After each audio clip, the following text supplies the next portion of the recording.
Sir अनेक वेळा असं होतं की अगदी पोटभर जेवलोय, कुठे लग्नाला गेलो, कुठे थाळी खायला गेलो आणि अगदी मनसोक्त जेवलोय, मग तड लागते पोटाला.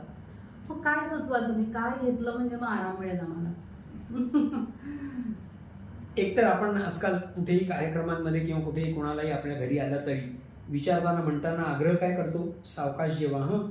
सावकाश जेवणातला अर्थ, खरं गर्भित अर्थ असा आहे, अवकाश जेवा. पोटाला तडस लागेल एवढं खाऊच नका. पोटात थोडी पोकळी राहिली पाहिजे, आकाश राहिलं पाहिजे. जिथे मिक्सरमध्ये काठोकाठ भरलेलं फिरवता येत नाही तर थोडं पोकळी असली पाहिजे, तसं पोटाला तडस लागेल एवढं अन्न खाऊ नका.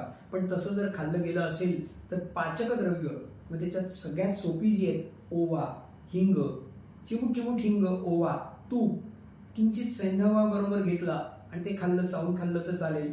शंखवटी किंवा वेगवेगळे पाचक असणाऱ्या गोळ्या आहेत त्याच्याबरोबर जिरा गोळी वगैरे असं घ्यायला हरकत